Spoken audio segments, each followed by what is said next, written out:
quorum. Well, welcome everyone here this evening. I'm going to call the meeting to order. First, I'd like to call for modifications to agenda. We cannot add any items, but we can delay or remove items. At this time, I'd like to request items be pulled from the consent agenda. Eddie, I would like you to pull the minutes from the consent agenda. I have some modifications that need to be made to that. He's not here, so All right. I can lead him on I that. had to look and see. You guys Eddie.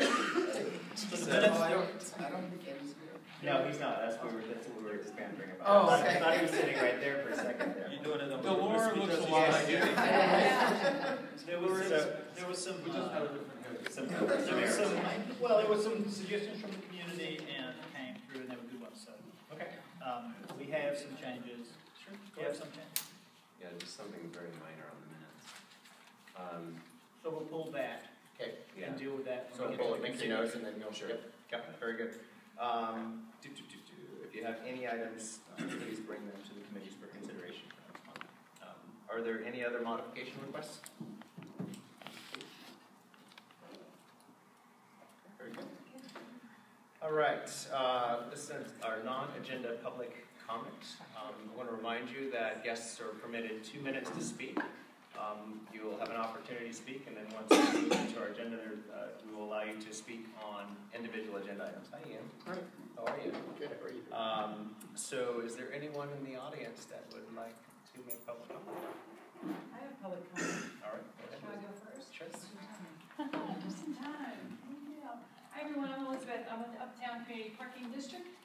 And I stopped by today to say hello.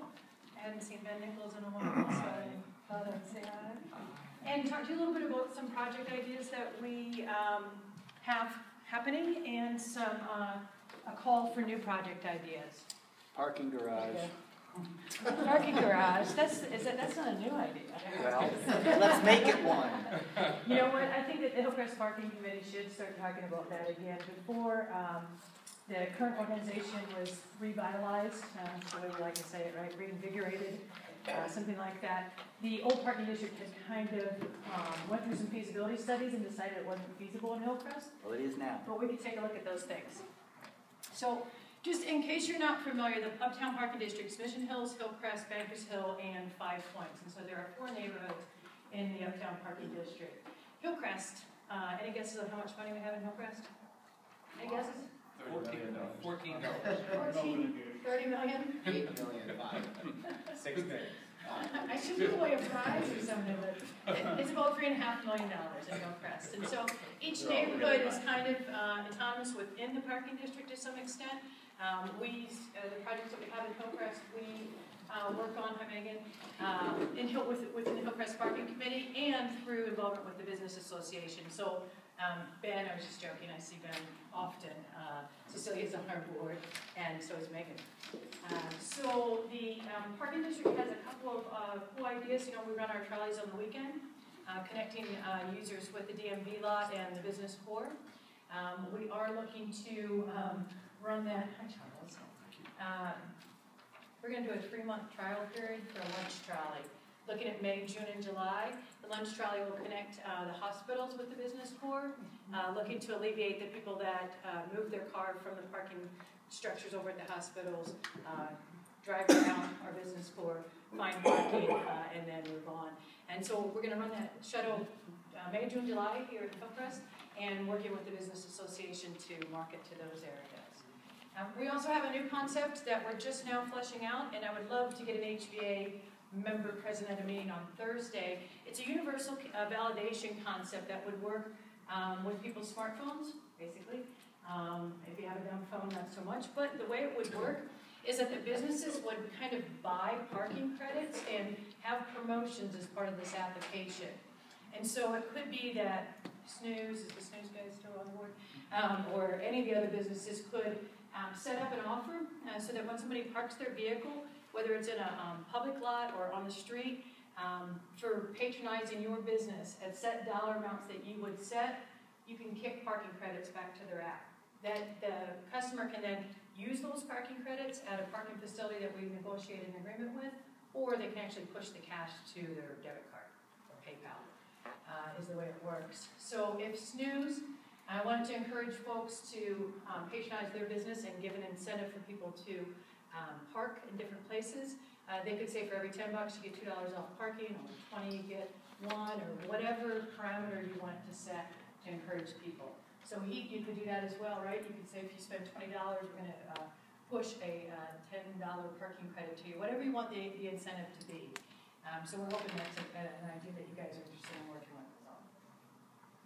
Right, thank you.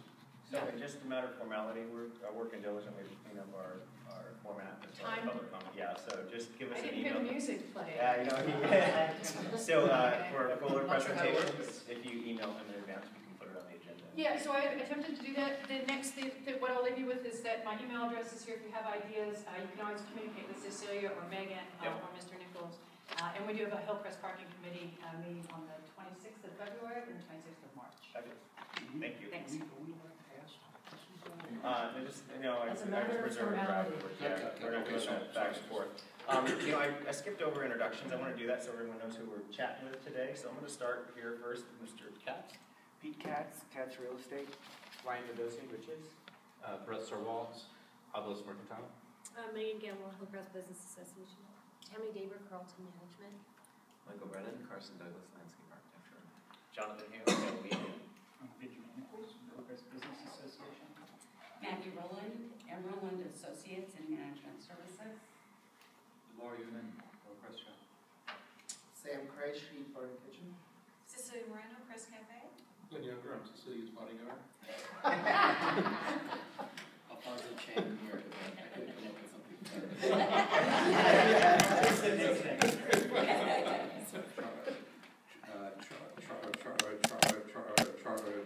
Charles Kaufman, Brett and Seat Bakery. and then we'll start here in the front with Mary, and then move our way back. Mary Joseph J Systems, Institute of Baker City, San Diego. It's me. Ben Cartwright with the San Diego LGBT Community Center. Ian Johnson, San Diego LGBT Community Center. David London, retired. And then we already met you. Also, and then over here. And Matt Wallstrom, Roberts Electric Service. Very good. Okay. Is there anyone else for a non-agenda public comment today? Yes. Matt, please. 2 minutes. Yes, as I had mentioned at the last meeting, with the link that was broken on the website, after emailing with Ben several times, it was finally fixed today, I saw. I still didn't receive a copy. What? That was The annual report, I'm sorry, for the organization. And so I thought that was kind of strange, and I can't remember the last time I got one. Glad Elizabeth Studebaker is here from the bid group, because the bid agreement, page 5, says under 4.2.6, contractors shall provide, among other things, each of the following submittals to the city: budget report, monthly reconciliation, blah, blah, blah. Under C, annual report, contains this key line. I shall read it, just a brief paragraph. Contractors shall prepare an annual report summarizing the contractor's goals, accomplishments, and expenditures for fiscal year 2014 and each subsequent fiscal year through the term of this agreement. The report shall be delivered to the city on or before November 30th annually, and distributed to every business assessed in the district. So I didn't get it, and so that, to me, language says copies need to be mailed to everyone in the district who's paid, whose money the organization is spending. Unless there's I know with city taxes, their emails aren't provided on the tax form, so a physical address, physical mailing is what is required for this. And so, if you need the agreement to see it, but anyway, I should hope that by next month, a mailing will have gone out. Anyone else for public comment? Can I? No, we're not going to do that. Oh, it's public comment, but no, not going back and forth. No, Okay. public comment. Okay. I just want to talk about our events. Yeah. And Mary generated some financial reports for our events, and I just wanted to briefly go through the net income for the organization for some of our past That's right. events. Yep. The Taste of Hillcrest, our net income was $28,810.64. The block party, our net income was $10,433.52. For City Fest, our net income was $49,906.41. And year-to-date for our farmers market, which our fiscal year runs July through the end of June, so this is through December 2014, so this is July through December, $110,574.19 to the organization. And we're going to be doing a presentation for Nightmare on Normal tonight. So we have some proceeds that will be going to the center tonight. Very good. You guys okay with waiting for that portion? Okay, very good, okay. Any other public comment? Very good. All right, move into my report. I want to thank everyone that came out to our mixer last week. We had about 50 folks attend. And Steady was there to talk about the pipeline project, and folks were able to engage with them directly and get some answers that they need. Just want to touch on what Cecelia said. For every dollar that we receive in city funding, we do raise $4 additional through these efforts, and so it's nice to kind of see that net positive and what comes from these events and why they're so important to our neighborhood and the improvements that we do in Hillcrest. So thank you for taking the time on that, Cecelia. Sure. Also excited, next week, Hillcrest Mardi Gras, and we have moved that back to the original location. We tried some new ideas last year. Some of them were great, some of them weren't so great, and basically we listened to the community and moved it back to its original location. We are up about a third in ticket sales to where we were this time last year, so that's a really promising sign. And I'm going to throw out Tantrums and Tiaras this Sunday as well. It's a huge, fabulous, outrageous drag show that raises about 40-50 grand for the center every year. And it is all amateurs that have never done it before in their life, so it is a hoot. So if you have some free time on Sunday, we'd encourage you to go to that. It is a lot of fun, and I know a lot of you are already going to that. And finally, we're going to do the Nightmare Normal check when Cecelia does her presentation on Nightmare. That's right now. Oh, it is right now? Yeah, there's no presentation on the agenda. There is no presentation. Oh, very good then. Well, we're going to make a presentation today. We could not locate our big check. So we do want to. So we would like to take a photo with you, holding our smaller version. Good news is you get to take this back with you immediately. We're coming back with a dry erase this A chip. bigger check wouldn't mean more money. Bigger check.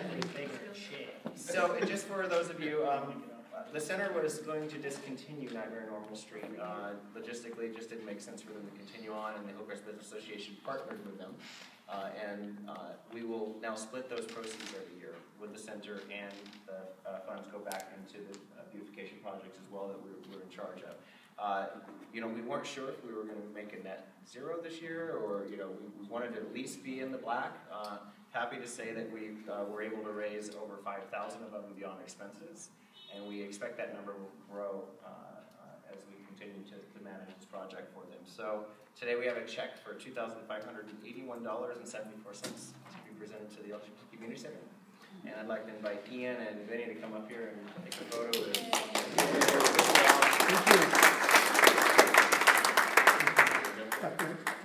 You can do a facey with the check. It's very good, Chris. Please hand him my check.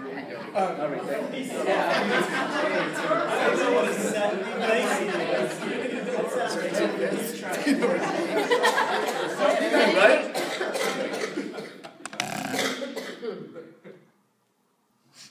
All right, very good. Thank you.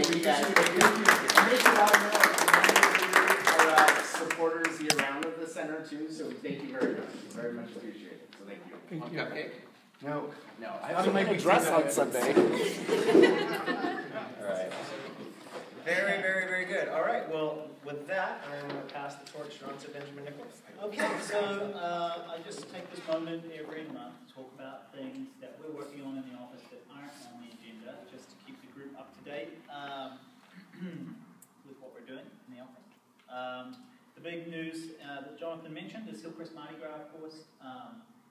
We've produced Hillcrest Mardi Gras with the GSDBA Foundation for about 13 years now, and it does raise many thousands of dollars for LGBT youth scholarships, and most of our events have sort of a secondary fundraiser purpose to them.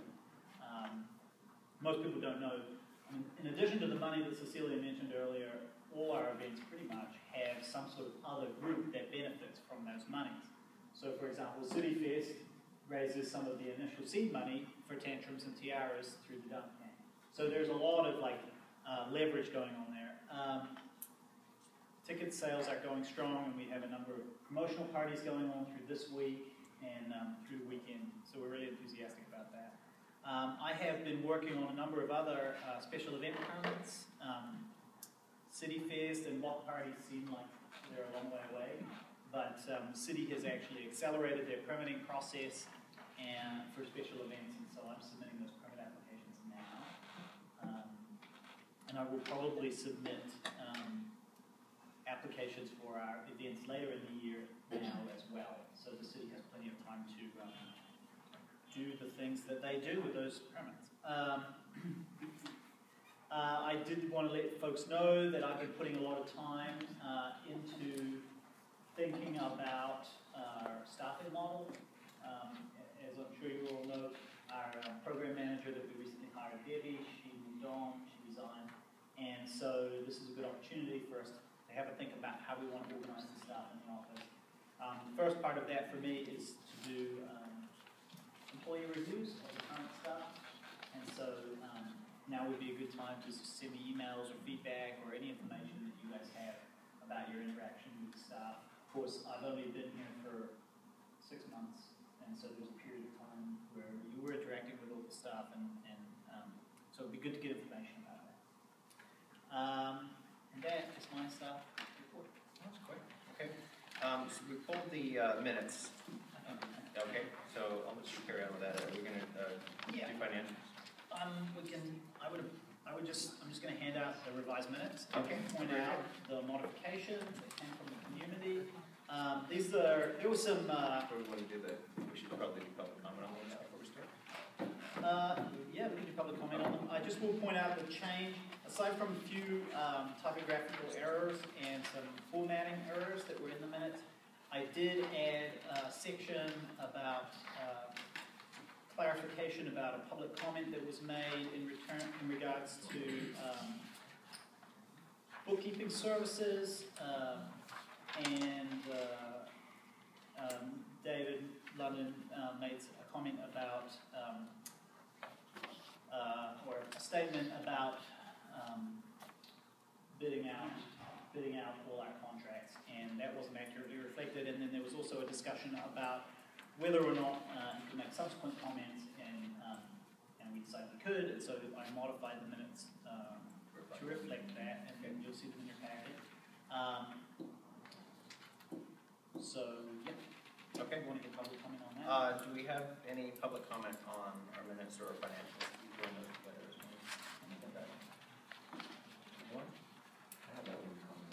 Yes. Okay, so let's see reflect the change.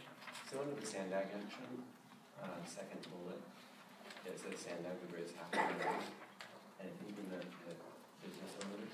That's great. Yeah, Okay. that is good. Property owners. Second bullet. Yeah. So It business says, it's the second bullet point, last sentence. It says Sandag would raise half of the money to hire the firm. And the actual comment is, they should be doing the work anyway, but the actual comment is property owners would raise half of the money. Very good. With those two changes, I would like to move we approve the minutes. Okay. So I guess we'll separate out financials. I think we should. Since we kind of got to the topic here. Okay. Is there any further discussion on this?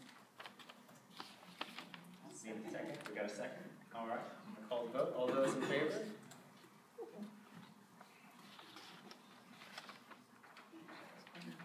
Okay. Opposed? Abstentions?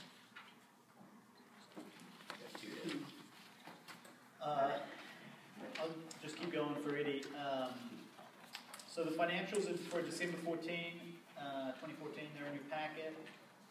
That we've discussed at executive. And then there's the letter of support for the San Diego Half Marathon and the approval of the letter of support for San Diego Pride.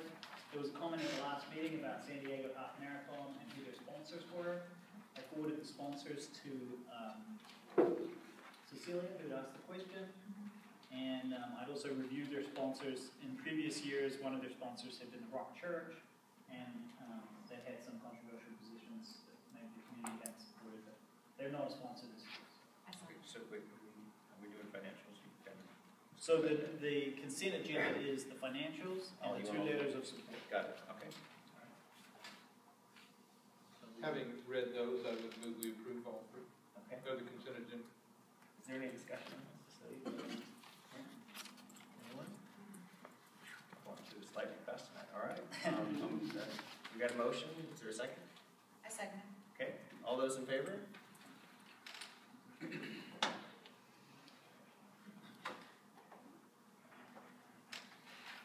Opposed?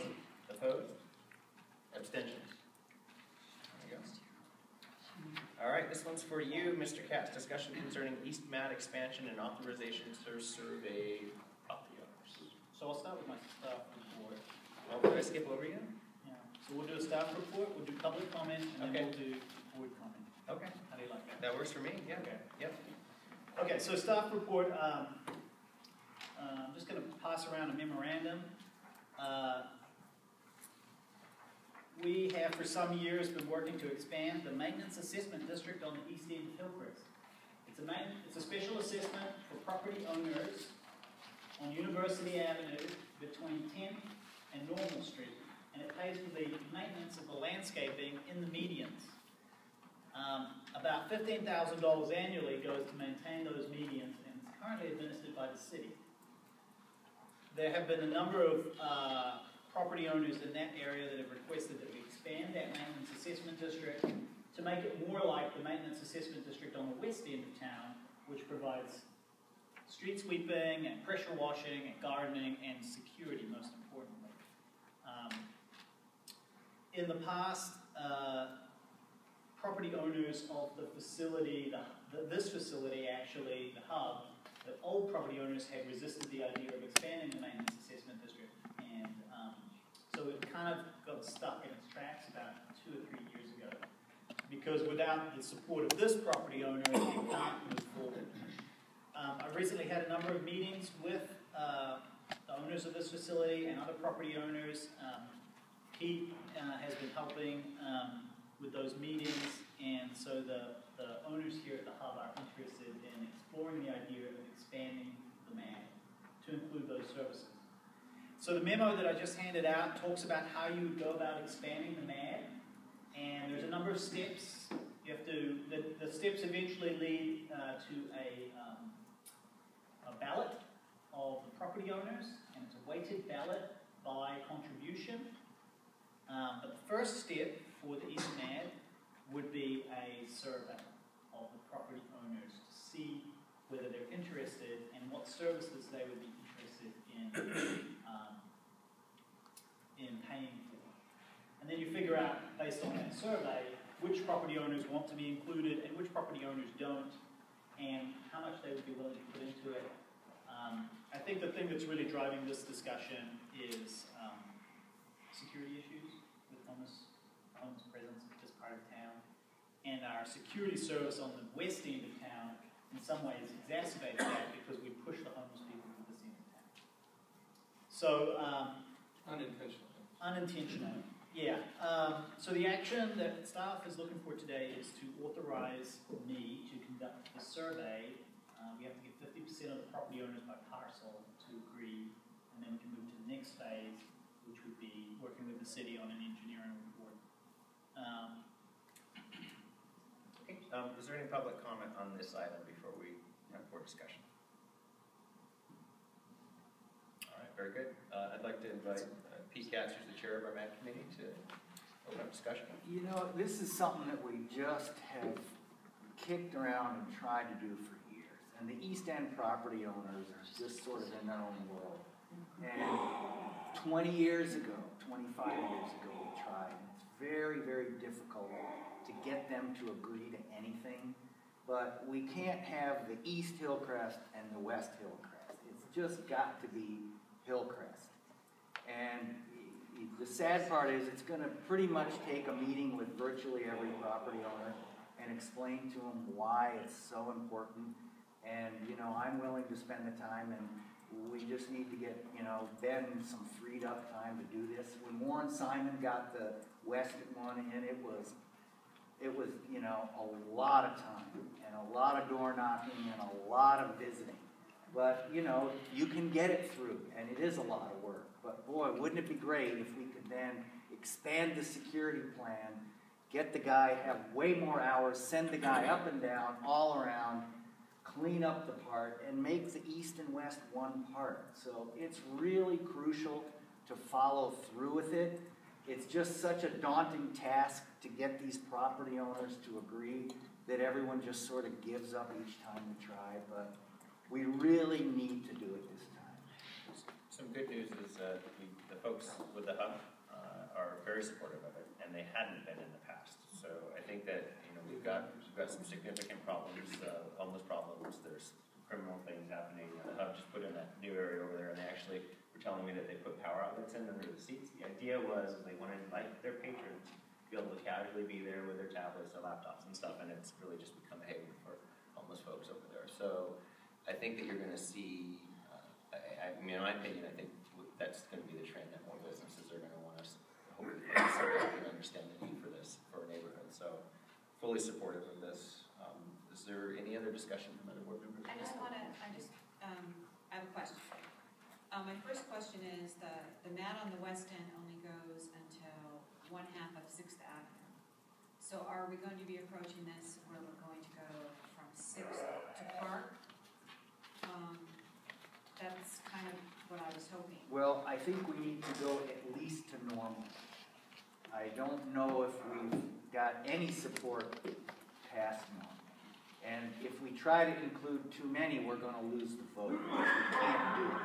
Well, So, and also, correct me if I'm wrong, but the measurement of linear feet on the street is how the property owner is assessed. Is that correct?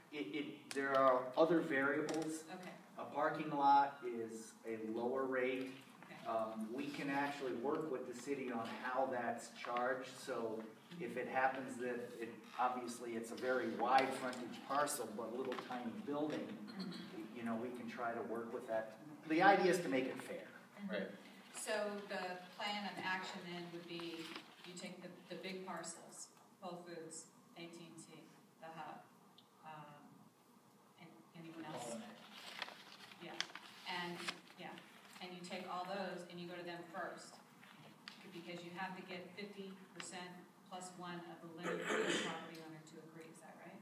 So phase one is just a survey, and you have to see if you're even in the ballpark. To see if you're even in the ballpark. And there you go, have 50%. And then you've got to have 50% Of of the property owners in your surveyed area. So you can take out the property owners that don't support you and say, well, that area's out. So surveying all those property owners from 6th all the way is what we'll do. And then we'll see where the support is. What do you mean all the way? So I actually have a question too. okay, we're going to go over here. So you were next up.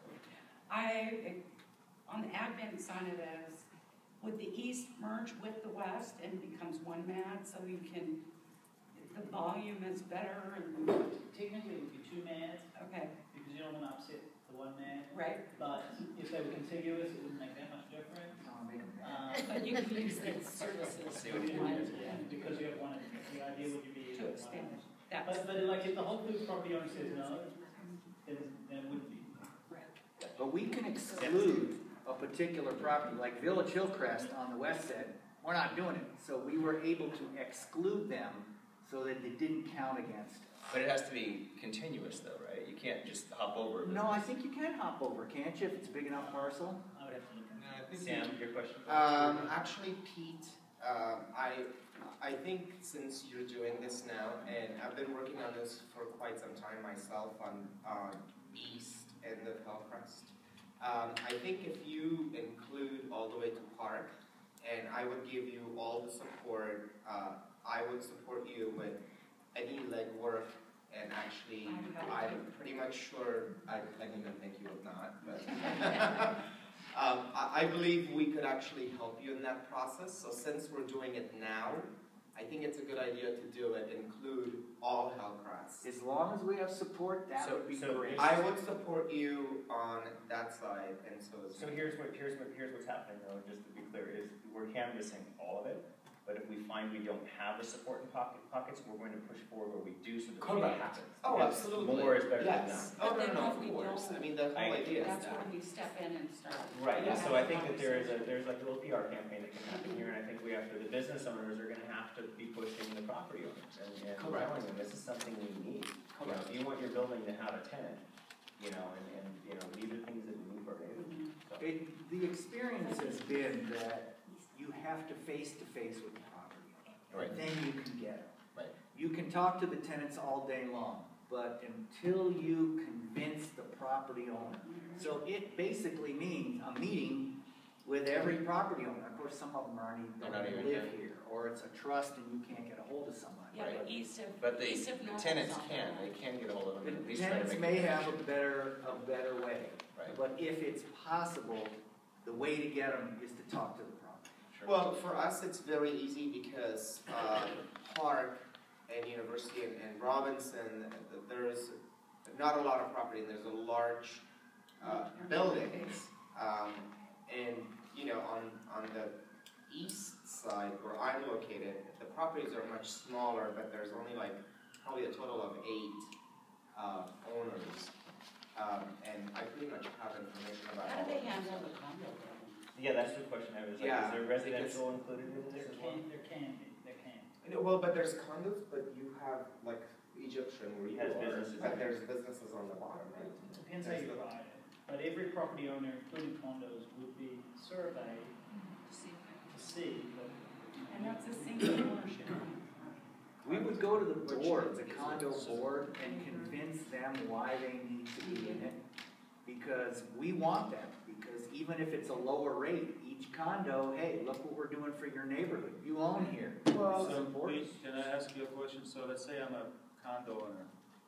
Tell me what are you gonna do for me that I don't have now? I mean, Security, clean it up. Help You keep know, the make bug the- from puking yeah. on the front of your building? Yeah, They- make the it a condos better don't place. take care of Make your you feel sidewalks safer? and yeah. so security.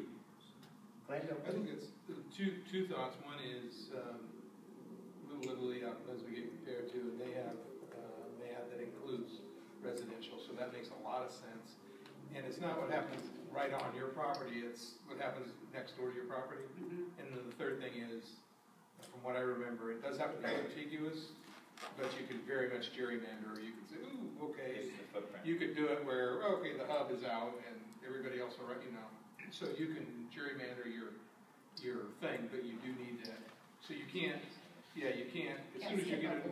Yeah, you can't skip a block and start up again. So it sounds like there's some consensus on the board, and really what we're looking for today is just, I'm sure that we have voted on this in the past, but with the board right now, I'd love to get the authorization to go forward and survey the property owners, so that I can try to get to a place where we can discover whether there's more support than just the people here today.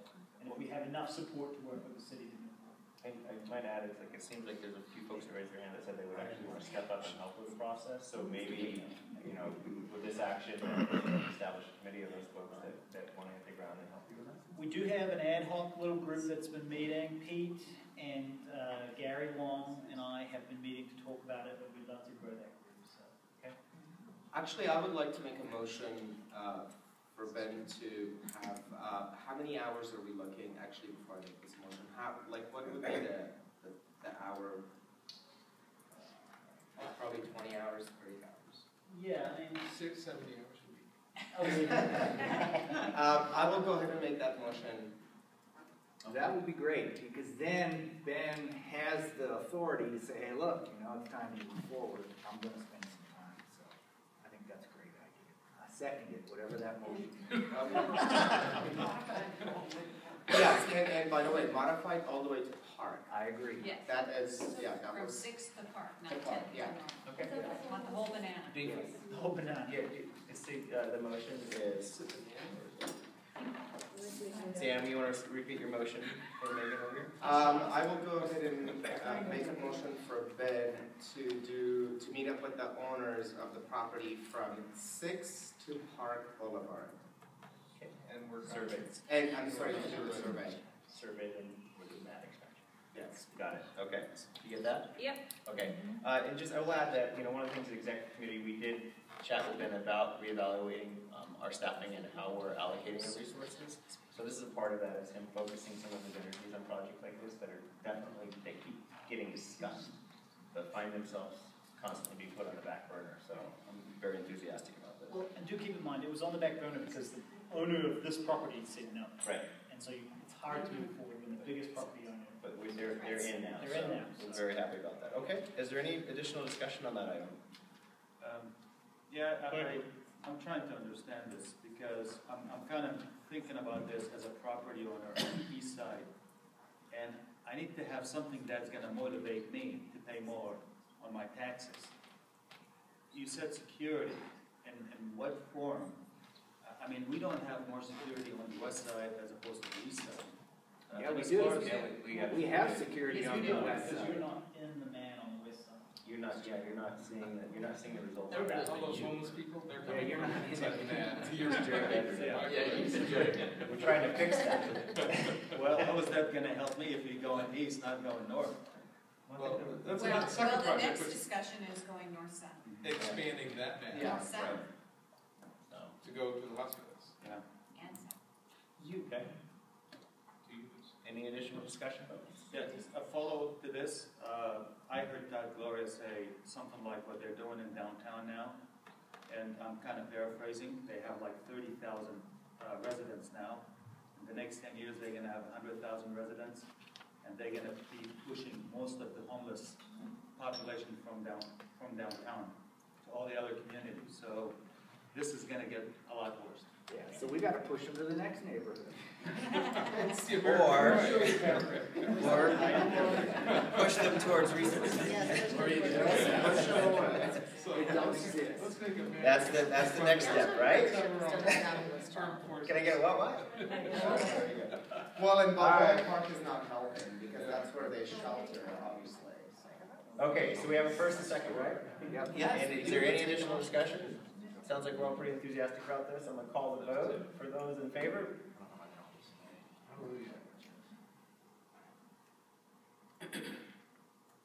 Got it? Any opposed? Abstentions? Very good. Okay, next item. Boom. It's right here. Approval of the Business Improvement District budget. I'll invite staff to it. What's that? I'm happy. You're going to hand it all over? All right, so he's going to make a staff report and then he'll be you. Okay. So for the new board members, as a reminder to the old board members or the long-term board members, we approve our annual budget in stages because we receive money from different sources, and those sources have different timelines on when they need the parts of the budget that relate to them. The first piece of our budget is the Business Improvement District. The second piece that comes through is the Maintenance Assessment District for the West End. But the City of San Diego is saying they need the budget for how we're going to spend the Business Improvement District money by the end of the month. So we do have a 5-year agreement with them, but they do like to see our budget every year, and this budget will eventually go to the City Council and they'll authorize it. So the budget was in your board packet. For the most part, it's exactly the same as it always has been. There are some changes that I did note. Those changes are highlighted, and they pretty much all relate to staff. Under the expense, so the income category is pretty straightforward. It's $114,000, and then so column number 1 shows the bid detail, and then column number 2 shows the SBIP program. And the SBIP is the Small Business Enhancement Program, which is money that the city gives us in order to professionalize the organization. So it's money for professional staff and consultants and stuff.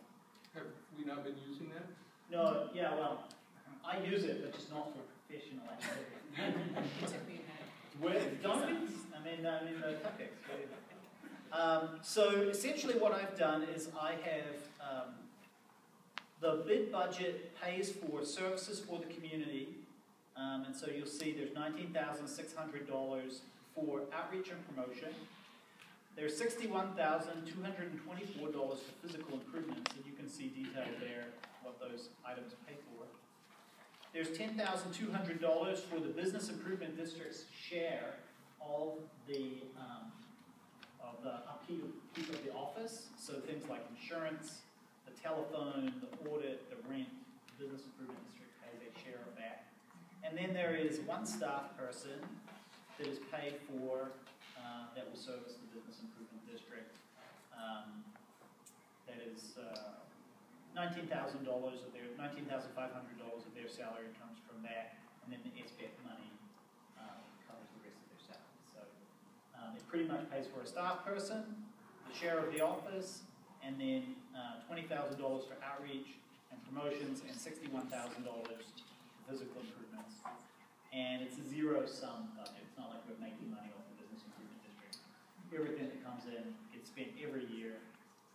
And those are the reimbursable funds? Those are the reimbursable funds. Those are the funds that the city leads us around.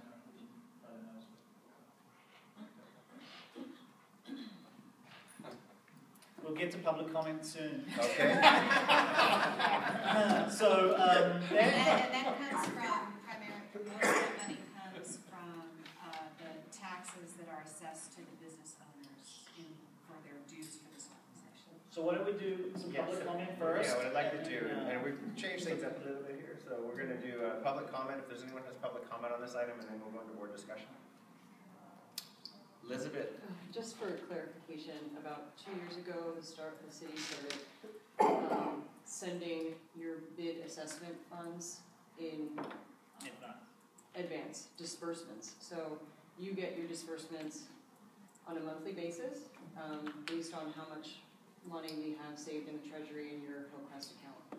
And then Ben is required to submit documentation every month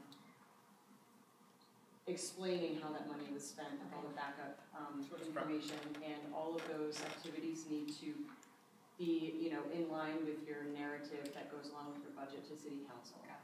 So as long as everything that you submit for that disbursement report is in line with the council-approved narrative, we're good. But it's not reimbursement anymore. You get disbursements up front, and then you just have to prove to us that you spent it accordingly. That's great. We're not a parking district. MADs are still reimbursement now. MADs still reimbursement. Yes. You just to confuse things. Okay. Very good. Thanks for that. Any additional public comment on this item? Matt? Yeah. Generally speaking, as business owners, when you're looking at a budget, you need to look at it from year to year. Now, we heard that pointing out that there is a variance on the payroll. I'm guessing it's the $80,000 for the executive director, among other things. Which, of course, in order for the board to be able to make informed decisions, they need to know what the variances are. Also, another thing, again, like I had read from the city agreement, it needs to specify what the projects are and the activities. For example, you do go ahead and say under the $61,000, the physical improvements, how much is dedicated each to street cleaning, pressure washing, dumpsters, etc. But as far as the outreach promotions, the 19.5, just promotion marketing campaigns, there's nothing specific. Because, for example, there are lots of activities, events that are strictly for the association, such as City Fest and what have you. And then the other ones that are actually for charity fundraising, splitting with 501c3s, which is a whole other issue, but I won't go into it. So there isn't that same level of detail. So, I mean, in order for there to be an informed decision for the board, I think that there should be a lot more detail provided to this budget, so you know exactly what it is. It's not a pig in a poke. All right. Anyone else? Very good. Cecelia, if you'll go ahead and start the comment. You said you're passing Well, I wanted to address Mary, if I could, regarding No, Yes? regarding Doesn't how change. she,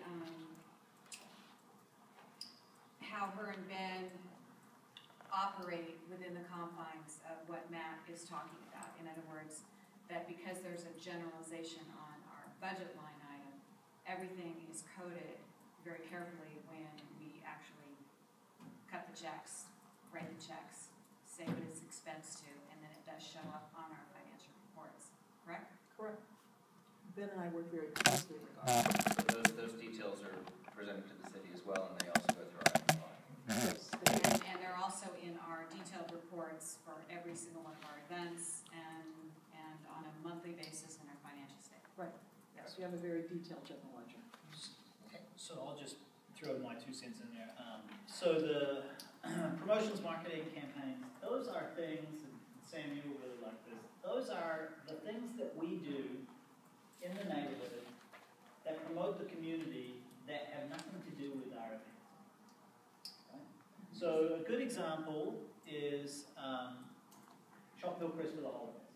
It is an advertising campaign that we just pay for. It promotes Hillcrest businesses. We had over 8,000 people participated in it this past holiday season, and the business community really likes it. But we're not making any money on it. Similarly, the movie nights, right? It's an event, but it's not making any money. It's free for the community. It's an economic development tool. That's what the business improvement district's supposed to be. So none of these activities really relate to any income-generating device that we have, such as cities. Right? All of this money just goes out the door in service of our members. Now, there are situations where some of this money might be leveraged with our members. For example, we do a lot of cooperative advertising. So if you have bought an ad in City B recently, chances are we buy a piece of that ad to help subsidize things. And that leverages that money.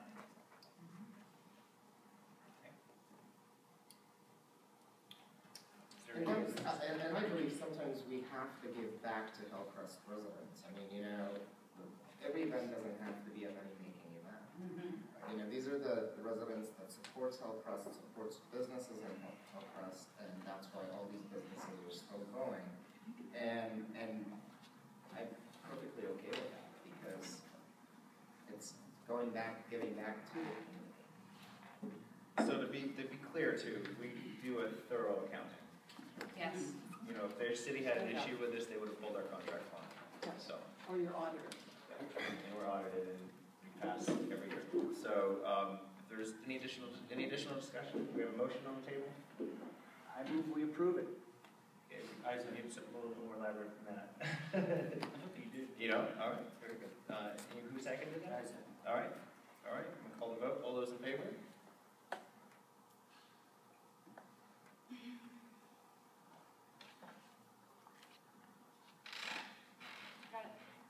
Opposed?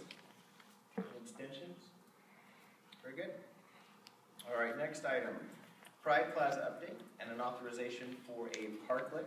This is going to be Mr. Brennan's item, but before we start there, I'll invite Ben to give a staff report. So I have a little presentation I was going to do, and sometimes technology gets the better of me. There it is. Okay, so I'm going to walk through a little presentation that I've been making. We've got a little bit of time. This is the last item on the agenda, so if you want to sit in the audience, we can.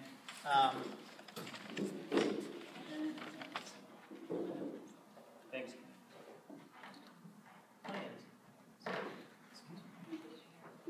Okay, so this is the area that we know and love with the home of our little farmers market, and it's you can see there's University on the bottom and Normal Street there. This presentation is more of a sort of a little bit of background for folks that are new to this discussion, but also it does actually affect the larger area. So there's been for a number of years, people have been thinking about what to do with Normal Street from University all the way up to Washington, because there's some really good opportunities there, and there's been some plans on the books for a number of years. And so the proposal that I've been shopping around the neighborhood, went to the Uptown Planners and got a positive response there, and we're going to be at the Hillcrest Town Council tonight, is this idea of Pride Plaza, and it's Hillcrest Civic Space. It's kind of hard to see there, but the idea is that we're creating a civic space for Hillcrest, and it begins at this location. The first thing, sort of background, is that Normal Street was once home to a streetcar, and it used to be the main auto route through to Normal Heights, to University Heights. The streetcar has been removed, and the traffic capacity on that street doesn't really warrant 2 lanes in each direction. So there's a lot of excess space in the street that's currently taken up by cars, and it doesn't really need to be. Since the installation of the Pride Flag Monument, Normal Street has become an informal gathering space for the neighborhood. And sometimes the crowds get so big that they can't gather in the street, and the police have to shut down the street. So oftentimes when we approve like the use of the flagpole for, say, the leather pride flag, that event just mobs the street. And so people want to use it as a gathering space, and so there's an opportunity to expand it there. Normal Street is home to a lot of our activities, the Hillcrest Farmers Market, the Pride Block Party, Nightmare on Normal Street, and the start of the Pride Parade. So it's kind of this natural gathering space already, but it's not really set up to be one. It's really set up to be a through street and a bad parking lot. Finally, Normal Street is one of the few places in Hillcrest where an affordable public space could be created. There aren't a lot of city-owned lots that could just be turned into a park or turned into a civic space. But the city already owns this space, and the community plan, the old one and the new draft, actually call for a public kind of civic space in this area. So that's a little bit of background. I think it's important. Some people know some of these things, and other people know other pieces of this, but I think it's important to summarize the whole thing. One big picture thing that I do want to point out, some people are aware of this, but last year and this year, the Hillcrest Business Association and the Hillcrest CDC requested that the city apply for a Caltrans grant on our behalf to study this whole area, to look into solutions for transportation and problems in this area. Washington Street has a lot of problems. The connection between Washington and Normal and Park and Alcohol Boulevard is kind of a big mess. And then the study will also call for suggestions relating to pedestrian uses and connections to other modes of transportation. So that's part of the big picture that's going on. We should know by the end of the month or early next month whether we've received that grant or not. I'm optimistic. We scored very highly last year. We were like 4 under the funding line last year. I think if we beat out PB, I'll be happy, but I really want to get the grant. The other big picture is that a linear park or a public space is called for in the current and future Uptown Community Plan. A couple of years ago, the City Planning Department did do some concept sort of renderings about what a park might look like as part of the now defunct development of the DMV. And they came up with some really exciting ideas. The Hillcrest CDC is planning on applying for a Sandag grant to build on existing ideas to fund design and construction of the 3-block linear park. So this section and the 2 sections north of this, right? Sandag has money for planning and then implementation. They would have to work with the city, and it is kind of one of those 501c3 things. The HBA probably can't apply for that money. The last big picture thing is Sandag is planning on having its Class 1 bicycle lanes go through this area. And so that's an opportunity because Sandag is looking to spend some money here too. There are a number of other groups that might be able to be drawn into this project. One of the really big things that I'm pushing on the community is this idea that there isn't going to be one funding source for this. There isn't like a big parked pot of money that you can go after and get. You have to put these things together. And so if Sandag comes to the table with some bicycle money, and we come to the table with some of our maintenance money, and maybe there's a new maintenance assessment district in that area, and they put in some money, and stormwater wants to fix the stormwater system. You sort of put together a patchwork of funding, and that's how you pay for these things. The other thing that I think is important to think about, now that we've thought about the big picture, what's going on in the big picture, is the small picture. How do we actually get this done? Part one of the small picture is that we're in the concept phase of the project. We are coming up with general sort of broad ideas for the 3 blocks, because we don't want to design this block and then have to redesign it when we look to see what's going on in the next 2 blocks. And I think everybody wants to make a commitment to the bigger picture. This space, though, will be constructed in phases. We're not going to be able to do one big construction project. It will be a phased project, and each phase will be funded through a variety of sources. So the blocks north of this are outside of the business district. We can't pay for any of it. And a maintenance assessment district probably won't exist up there either. So how you fund those pieces of the project are a big question. Small picture, paying for a project like this is extremely expensive, and a variety of funding sources will be sought, public and private, and some of the decisions will require creative funding solutions. So that's another way of saying we might not be able to afford the Cadillac. We might have to pay for the Prius. Phase 1 will examine this block between University and Harvey Milk, and the concepts we develop here will guide the development of the northern blocks. I call block number 1 phase 1, and phase 2 is block number 2, and phase 3 is the northernmost block. 1, 2, and 3. I know it's tough for you, but would you like that? 3 goes all the way to Washington? 3 goes to Washington, yeah. And 3 is the 3rd one? Yeah. It is envisioned that parking district funds and business association funds will be used for this early phase of the project. And there are 2 elements to that. The main element is this area, I believe, will benefit from increased parking locations when we would want to build that into the project.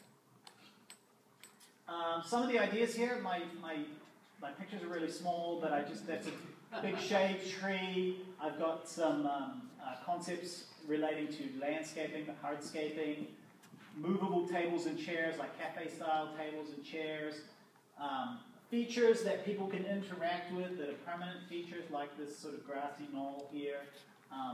My favorite is the light canopy that goes over the street. This one is interesting. It's using textured sidewalks to delineate places for cars versus places for people.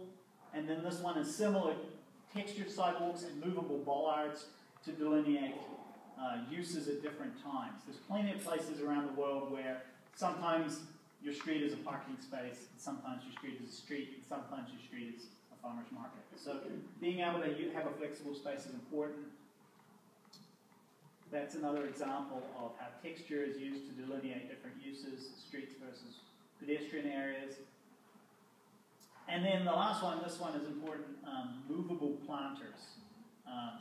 Trees that are planted literally in the ground are good for some areas, but if you want to create a dynamic space, we talked about that a little bit last month. Movable planters, like they do in Little Italy, are very useful. They create a nice presentation, but they create a great presentation, but they still give you flexibility for use of the space. So this is idea number 1. This is my idea. Essentially what it does is it expands the central space and puts the auto lanes as far to the either side of the street as possible. It creates more parking because it puts another layer of parking on the northwest side of the street.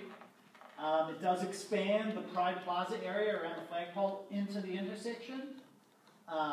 And it does accommodate bicycle pathways through the middle of the median, right? Through the middle of the area. Can you point to that? So your bicycle lanes go through there, right? Yeah.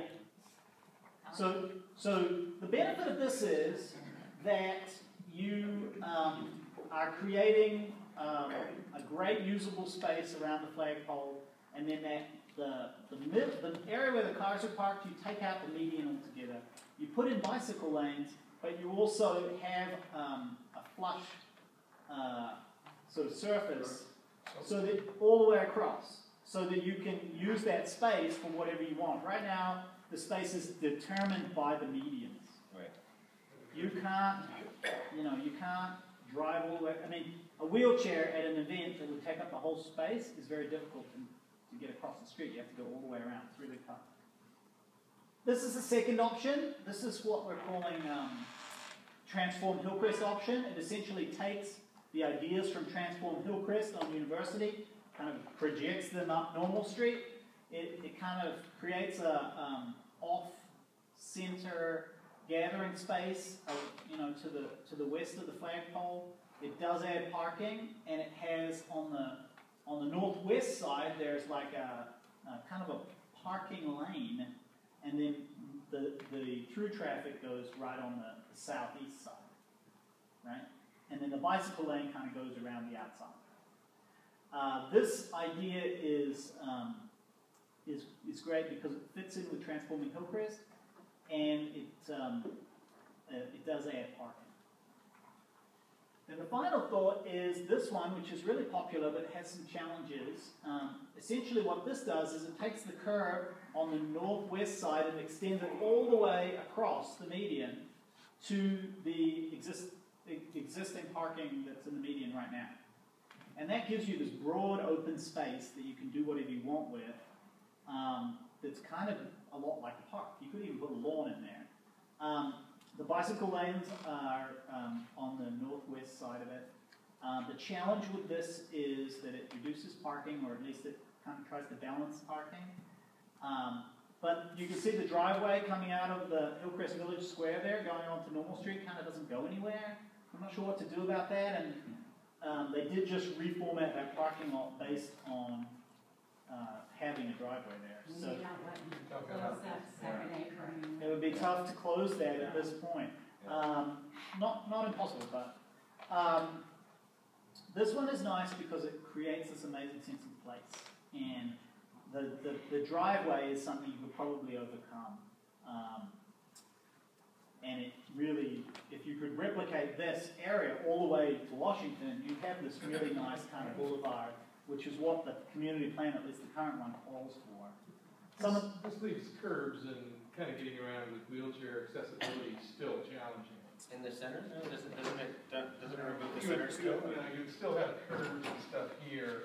Oh, okay. So this would stay the same. All you do is taking out that one whole lane. Can you not? You'd essentially bring the street grade on the west side. You'd bring the street grade up to the level of the median and the sidewalk. You'd sort of still raise it. You'd raise it. Right. So you raise actually the asphalt. Or with whatever, yeah. Or the whole space would be flat. Or the whole, okay. That's what I'm asking, is like you can still do, right, you can still do the textured area as you did in plan. Yeah, you right? can still have parking on And flat. I will say, I'm not a designer, and I didn't do this work.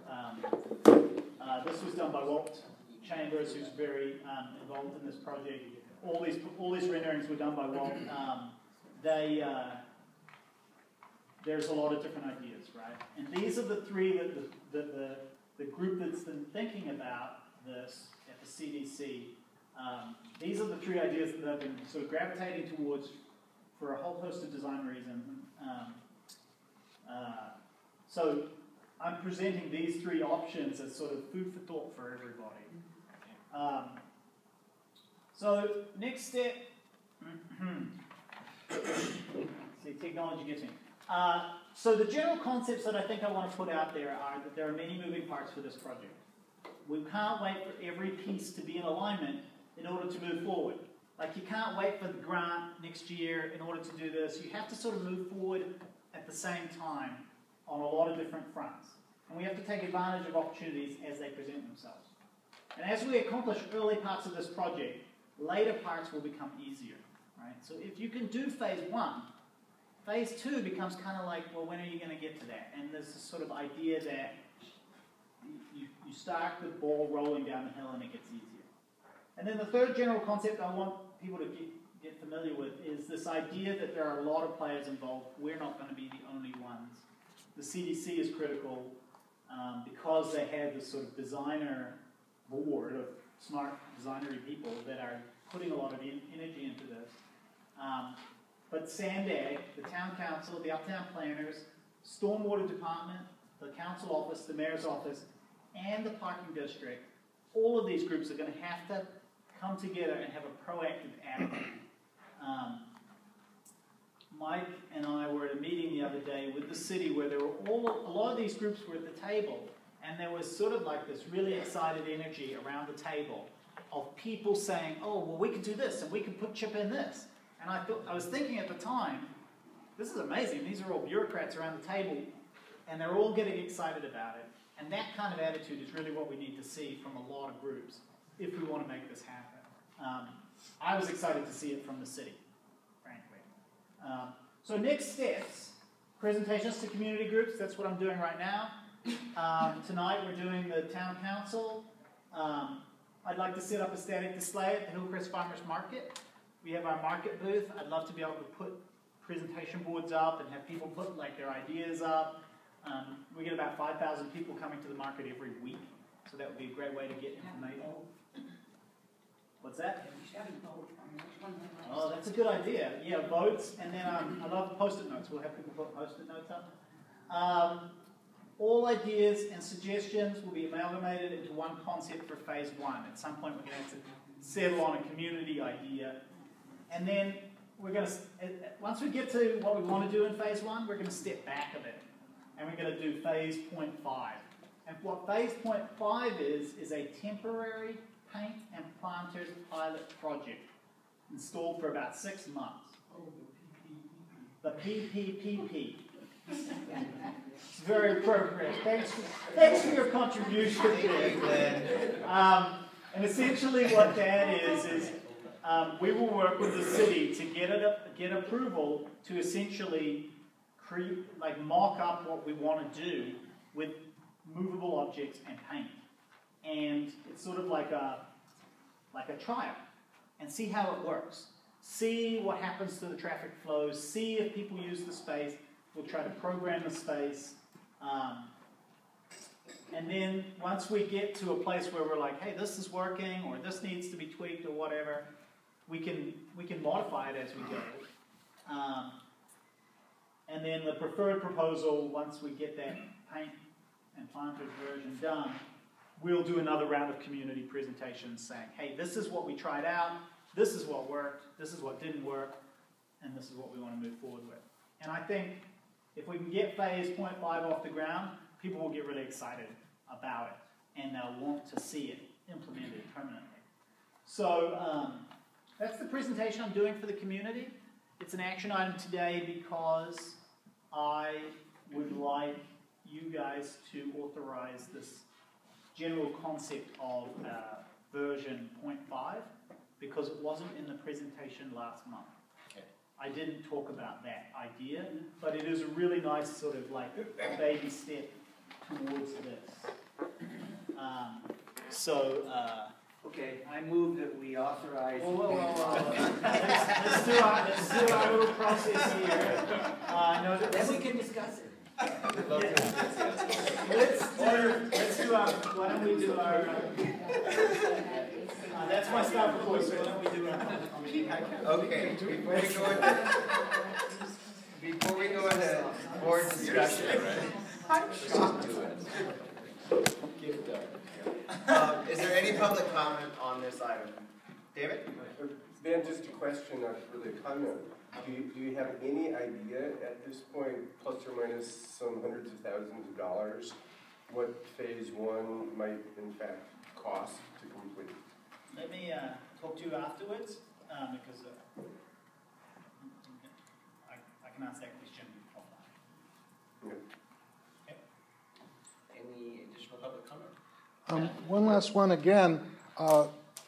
For the board to be approving this, they need to be aware that the Hillcrest CDC is actually the Hillcrest Community Foundation and still remains suspended by the Secretary of State from conducting any business. That's what it says on the California Secretary of State's website, and it's been said that since February 1st of 2013. The fine print on the website. The fine print on, but that's what it says. In any event, you can either believe what the Secretary of State's website says, or you can believe what one person has a vested interest says. Any other public comment on this?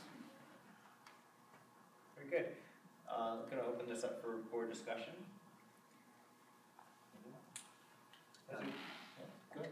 I just want to underscore that this is a really innovative concept for Hillcrest, and I think that, in the minds of people around San Diego, areas like North Park and Little Italy have had a lot of buzz in recent years, and I think that this is something that would really excite people and, really bring the community together in a space that we would actually have to enjoy with one another.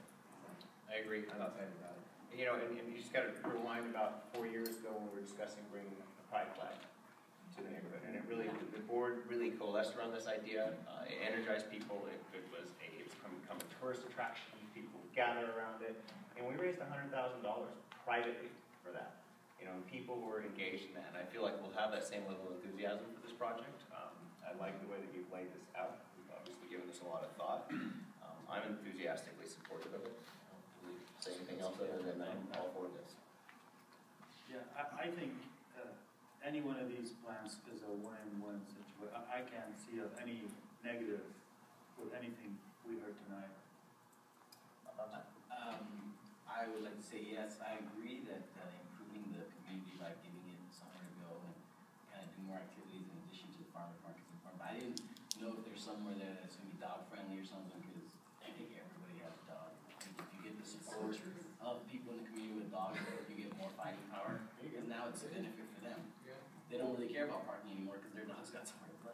And when I can speak to that, I'm not saying it's happy, but I think it's important to think about who it is. Well, that's a great way to walk. Of course. And the tables that you're talking about. And the community involvement, I will tell you that, when Ben and Lisa did a tremendous job when we did the flag project, they went out and they held forums and they had signage up, and this post-it note, that thing he's talking about, is he invited people to write their comments down and stick them to these boards.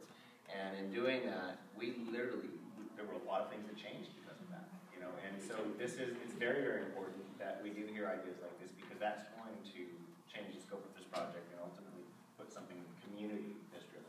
Well, not only that we've been trying to bring more people and rebrand Hillcrest, this would be a great conquer for us to reintroduce Hillcrest as hey, come on and enjoy the park. How many parks do you see in the city? None.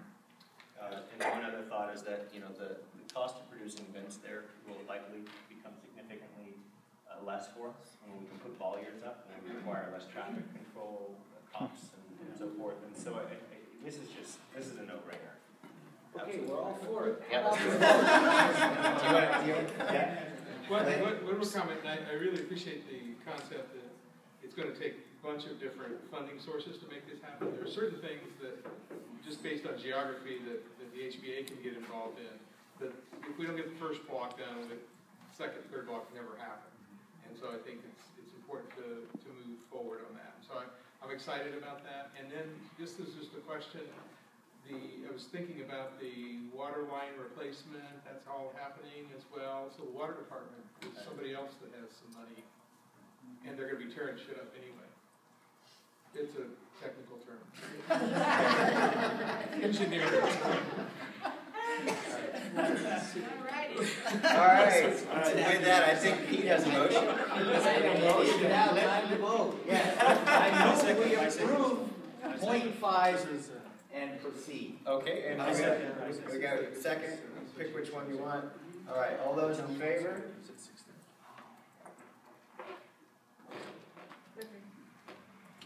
Opposed? Abstention? Okay, passes. Very good. Okay, well, I think that's it, right? We're done. So our health conscious board will need our cupcakes. So those of you in the audience, if you would like to have a Valentine's on me, please take those. This is